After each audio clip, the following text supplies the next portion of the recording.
Hello po, magandang araw mga mahal naming taga-subaybay.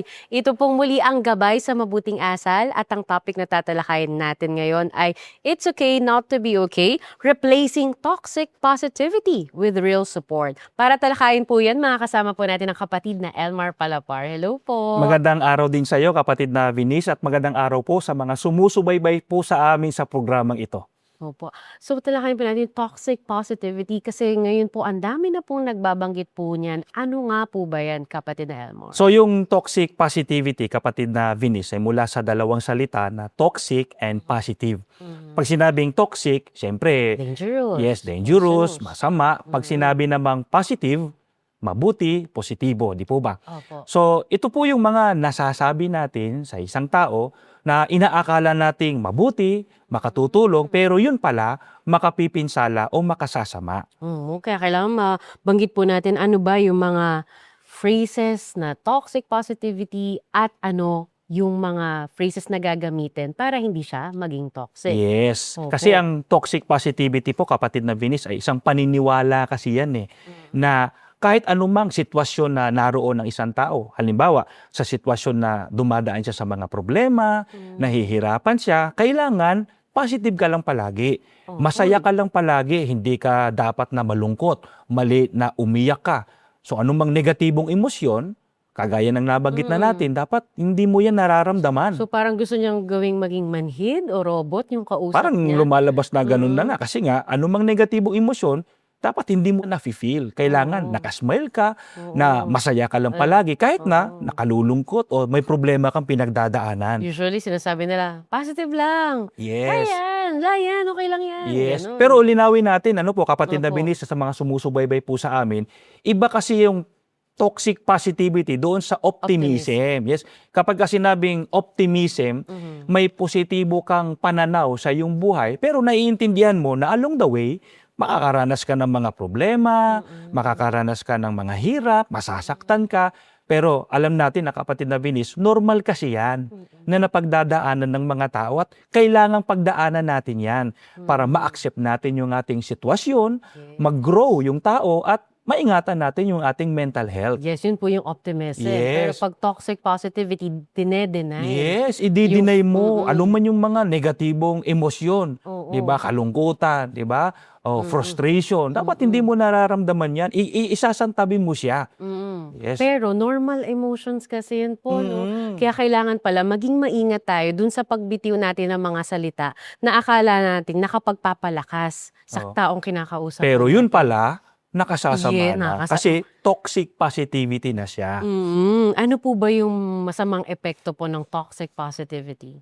Minsan, kapatid na Venice, yung tao na nakapagsasabi ng toxic positivity, ang minsan layunin niyan mabuti. Gusto niya na makapagpayo, Yes. 'di ba? Makapagpalakas ng loob. Pero hindi kasi minsan namamalaya ng iba na sa halip na makatulong siya ay nakapipinsala na pala. Kasi ang isa po sa masamang epekto ng toxic positivity ay nagdudulot po ito ng pagkabalisa, stress at depression. Naku, na-stress mo pa yung kausap mo Yes. dahil dun sa Sa halip nabanggit na mo. makatulong ka, Oo. parang na-depress pa lalo yung tao o kaya nagkaroon siya ng anxiety, na stress. Tama po kayo dun sa iyong sinabi. So para maintindihan po ng mga nanonood sa amin, well, siguro magbigay tayo ng halimbawa. Yes, opo, ano pong So, example? halimbawa po, kapatid na Binis, isang tao na nag-a-apply sa trabaho. Lalo na sa panahon natin ngayon na napakahirap ng buhay. Diba? Naghahanap ng trabaho. Yung iba hindi tinatanggap. Diba?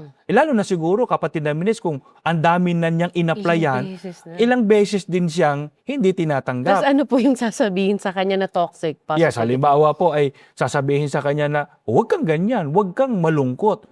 O isipin mo palagi, may magandang darating sa buhay mo. Wala nga, mapang-sampu na nga, hindi siya tapos, natanggap. tapos sasabihin pa sa'yo na, mas mabuti nga, nakakakain ka ng 3 beses sa isang araw. Paubos na yung savings Ano ba? niya. Wala na Kasi siyang, wala pa wala nang natira. Oo. Kasi nga naghahanap nga siya ng trabaho. Yun ang halimbawa ng toxic positivity. At marami pa pong iba, mga sumusubaybay po sa amin. Ano po yung dapat na sabihin po pag ganun po? Talakayin muna natin Sige yung po. masamang epekto po Ay, nun. opo. 'Di ba kasi kapag ganyan na, 'di ba, sinasabi sa iyo na o mas mabuti pa mas mabuti nakakakain ka ng 3 beses sa isang araw, 'di ba? Ang idudulot kasi nun sa tao, yung tao matututo ngayon na mag-suppress ng kanyang Delikado. emotion, 'di ba? Yung frustration niya dun sa kanyang problema, yung frustration na kanyang nararamdaman, hindi na niya kumbaga ilalabas, hindi siya mag-o-open up. Itatago niya, iipunin niya sa kanyang sarili, siya na lang ang magdadala, na ang sama po nun, at natalakay na rin ito natin sa maraming pagkakataon, lumalaki kasi yan eh. Tas sasabog. Naiipon, sasabog. Kaya ang iba nauuwi tuloy dun sa mga mental illnesses, na ang isa doon ay depression. Oo, so kailangan tulungan natin na wag mag-suppress yung kausap po Yes. natin. So ang isa sa maaari nating gawin, wag tayong maging toxic, wag toxic positivity ang lumabas sa ating mga bibig. Kundi i-refrain natin siya. Sige po. Pwede nating gamitin yung emphatic response. Yan, emphatic response. Yes, tatalakay na natin ito sa mga nakaraan. Di po ba, kapatid na binis? Siguro konting review. Opo. Kapag kasi sinabing empathy po kasi, mga giliw po naming sumusubaybay, inilalagay mo yung sarili mo sa sitwasyon ng iba. So ano mang pinagdadaanan niya, ikaw mismo nakakaintindi. Yes. So ano mang sasabihin mo, ano mang gagawin mo, mag-iingat ka na hindi mo masasaktan yung kanyang damdamin. So going back doon sa example natin, Opo. siguro maaaring maging emphatic response po doon, kapatid na binis, ay naiintindihan ko ang iyong sitwasyon. Yun. Di ba? Yung ma-frustrate ka sapagkat maraming beses ka nang hindi tinatanggap sa trabaho, normal yung nararamdaman mo na yan. So, narito ako, nakahandang tumulong sa'yo, makikinig ako, ano ba ang pwede kong gawin para gumaan ang iyong pakiramdam? So kung liliniin po natin yung sentence na sinabi niyo po, napakaganda. Kasi first, i-validate mo yung nararamdaman niya na, Yes. oo, mahirap yung napagdadaanan mo. Yes. Hindi mo i-dismiss. Yes, Hindi mo i-deny. Yes, hindi mo i-deny na talagang mararamdaman ng tao yung malungkot, lalo na doon sa sitwasyon nga niya. Tapos yung second sentence, nag-o-offer ka ng help, Yes, nag-o-offer ka ng support ng support. dun sa tao. Siguro, kung kayo makakarinig po nun, ano sa tingin nyo, kapatid na Vinis? Nakakagaan. Yes, makakagaan. Kumbaga, lalakas ang iyong loob. Yes. Diba? Na meron nakakaintindi sa'yo sa pinagdaraanan mo. Tama po, kapatid na Vinis. Ano pa po yung iba pa pong masamang effect kapag toxic positivity po? Ang isa pa sa masamang epekto ng toxic positivity ay nagdudulot po ito ng shame at guilt. So, example ulit tayo, kapatid Sige na po. Vinis. Halimbawa, magkasintahan na naghiwalay, heartbreak, halimbawa. Naku, ang dami po niyan. Sabi nila, expert daw kayo dito, kapatid na Vinis. Sige nga po, ano po ba yung mga usually na sinasabi po I mean, kapag toxic Kayo positivity mismo po? siguro nakapagbibigay kayo ng halimbawa niya. Ang lagi kong naririnig, "Hay nako, Venice, there are many fishes in the sea. Yes. Mas bigger, mas Yes. brighter." At tapos Ganyan. sasabihin pa ng iba na, maraming mas gwapo. Mas gwapo. Mas maganda dyan sa Yes. kasintahan mo na yan. Di ba? Maghanap ka, maraming lalaki at babae sa mundo. So parang nahampas ka, wait, Yes. mahal ko nga, Oo, masakit, di ba? mawala. Opo. Nagdudulot yan ng shame at guilt dun sa isang tao, lalo pa siguro kapag ka sinabi, huwag kang umiyak, lalo kang pumapangit.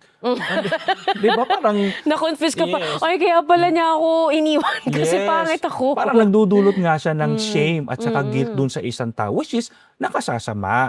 Maaaring ang intention ng tao ay makatulong, pero hindi pala nakabuti dun sa kanyang pinagsabihan nun. So, gaya ng ginagawa natin, i-refrain natin siya.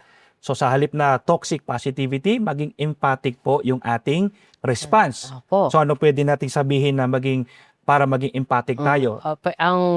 Kapag meron pong humingi ng payo sa akin, sinasabi ko po, tama po ba ito ka, Elmar, na, masakit yan. Yes. Napagdaanan ko yan. Yes, lalo na kung Opo. na-experience nyo po mismo. Para hindi niya maramdaman na siya lang yung nakakaramdam Yes. noon. Para, okay siya rin pala nasaktan. Yes. Na broken heart din pala Pwede siya. nyo i-share yung inyong Yung experience. Para ako Oo. nasa dark tunnel, hindi ko alam Yes. paano ako makakabangon. Oo. Parang gumuho yung mundo ko. Magkakaroon siya ng pakiramdam na, naiintindihan Yan niya ako. Naintindihan niya yung feeling ko. sitwasyon ko.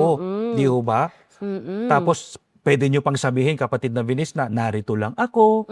Di ba, nakahanda akong makinig sa'yo. Magsabi ka lang. Kung Yes. gusto mong umiyak, sige, umiyak ka. Yes. Diba? Narito Opo. lang ako. Tama, take it one day at a time. Yes. I'm at your side. Yes. I got your back. Yung Yes, mga ganyang tama po kayo. words. Tama po, Oo. kapatid na Vinis.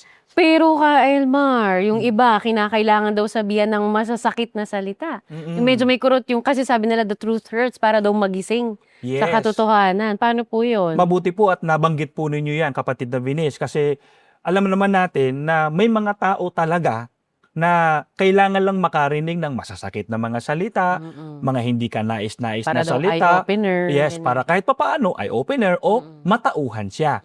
Pero kapatid na Vinis, iba-iba kasi yung pagtanggap ng tao sa ating mga sinasabi.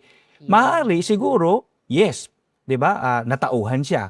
'Di ba? Kumbaga, sa pamamagitan ng mga pananalitang 'yon ay napagtagumpayan niya yung kanyang problema. Mabuti kung gano'n.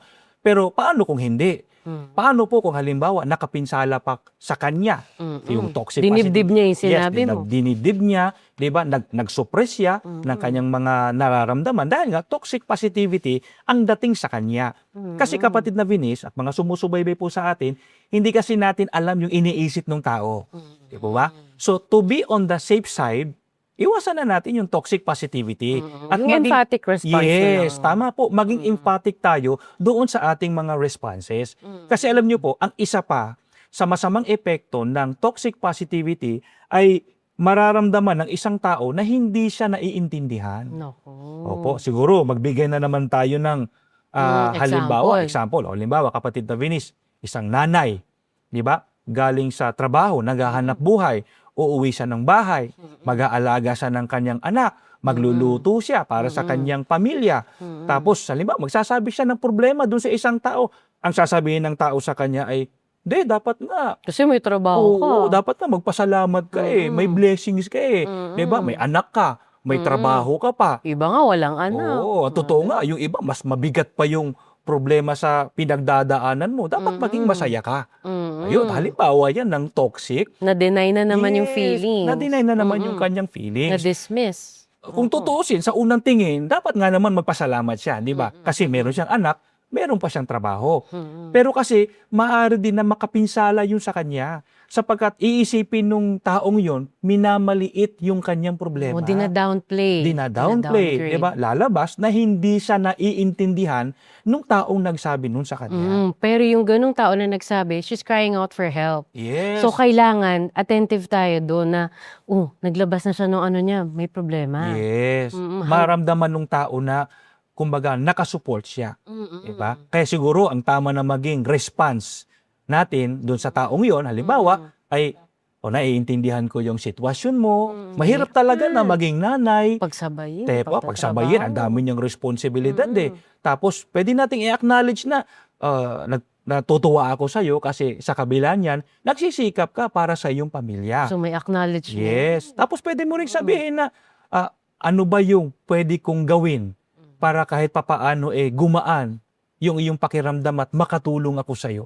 O sa tingin nyo, Vinis, Diba? kapag ganyan ang sinabi, ano kaya mararamdaman ninyo? Naka-enlighten. Yes. Para bang na-solve na yung 80% ng problem kasi may Yes. nakinig. Kasi may Kasi may nakinig. umunawa. May umunawa at mayroong nakahandang mag-alok ng tulong. Kaya mararamdaman niya na hindi siya nag-iisa. So kapatid na Elmer, natalakay na po natin yung masamang effects ng toxic positivity.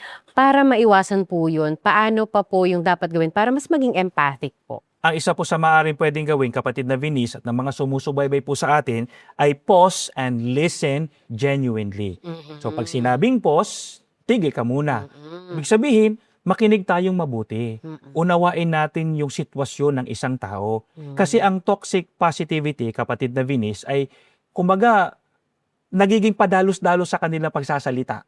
Na kahit na hindi pa niya naiintindihan yung sitwasyon ng tao, Nag-o-offer na siya ng nag-o-offer solution. kaagad siya ng solution, nagbibigay siya ng kanyang mga payo, 'di ba? Kaya kahit na hindi pa niya naiintindihan, yun agad ang kanyang sinasabi. Mas mabuti na unawain muna natin yung sitwasyon ng tao, saka tayo magsalita. Yes, let them feel what they want to feel, express Yes. what they want to express. Yes. At yun po kasi yung tinatawag na empathy. So kailangan pause and listen. Naalala ko nga po, kapatid na Elmer, yung experience ko po dyan. Maliit po na bagay, pero hindi ko po malilimutan yung taong yun. Nadapa po kasi ako sa hagdan. So, tumakbo ako. Nadapa ako sa hagdan. Tapos, natuwa ako sa reaction niya kasi sabi niya, hala, Masakit yan, naku. Yes.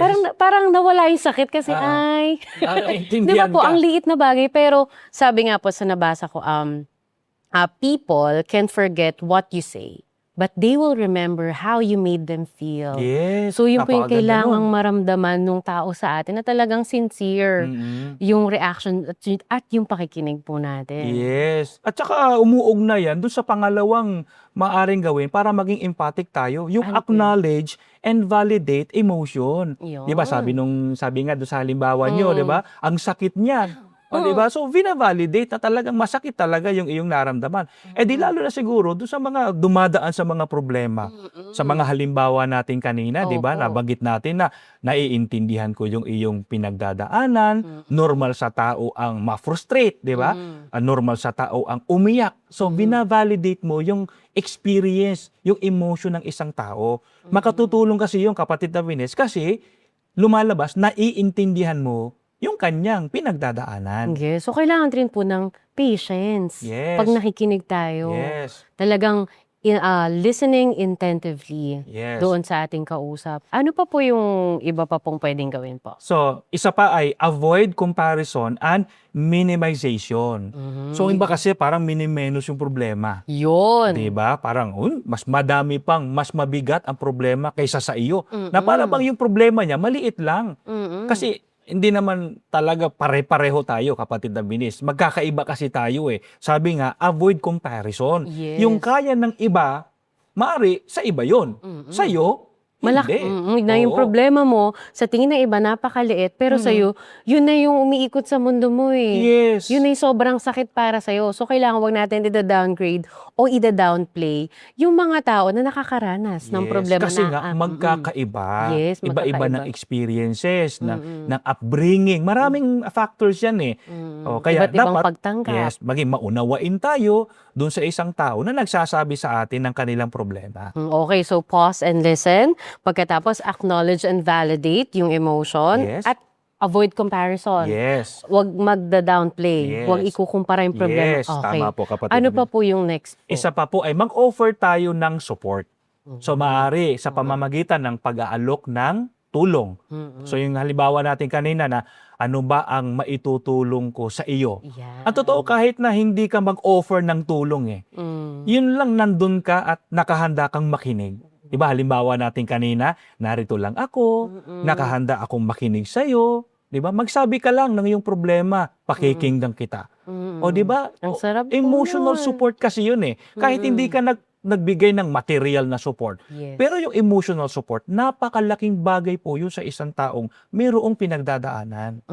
Tama. Ano pa po yung next po, kapatid na Elmar? So, isa-isayin po natin, mga mahal na taga-subaybay po. Pause and listen, acknowledge and validate emotion, avoid comparison and minimization, at offer support. And last, Normalize emotional expression. So kahit ano pa yan, kapatid na Vinis, kahit yung mga negatibong emosyon, normal po yan na pinagdadaanan ng tao. Kaya tama po na sabihin natin na halimbawa, pag umiiyak, o hayaan mo lang. Diba? Umiyak ka ng umiyak. Okay lang yan. Normal sa tao ang maging malungkot.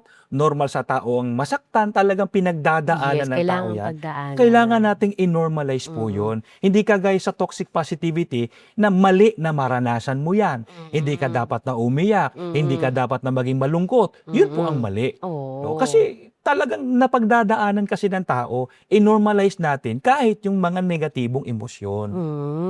Ayun po, kapatid na Elmar. Kaya mga mahal namin taga-subaybay, sabi nga ni ba, it's okay not to be okay. Ang kailangan lang natin, mas maging empathic tayo sa ating mga mahal sa buhay o tao na humihingi ng tulong sa atin.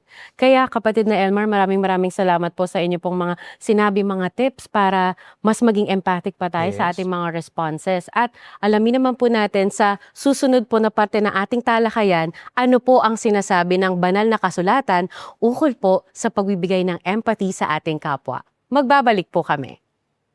Kanina po ay napanood po natin ang iba't ibang mga kaparaanang itinuturo ng mga nagsipag-aral kung paano natin maiiwasan ang toxic positivity.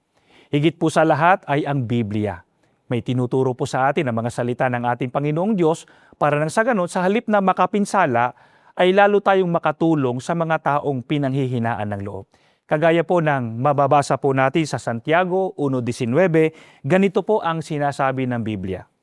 Mga kapatid kong minamahal, unawain ninyo ito. Maging alisto kayo sa pakikinig, maingat sa pagsasalita at hindi agad nagagalit. Sana napansin po ninyo ang sinasabi ng Biblia, maging alisto kayo sa pakikinig. Kaya napakahalaga po ng pakikinig. Hindi iyong nagsasalita na agad tayo sa ating kausap nang hindi man lamang natin naiintindihang mabuti ang kanyang sitwasyon. Mas mabuti po na hayaan muna natin siyang magsalita upang magkaroon muna tayo ng idea kung ano ang kanyang pinagdadaanan. Subalit hindi lang po pakikinig ang itinuturo sa atin ng Biblia. Ang sabi pa sa atin ng banal na kasulatan, maging maingat tayo sa ating pagsasalita. Kaya ang iba po nahuhulog sa toxic positivity dahil sa padalos-dalos siya sa kanyang sinasabi.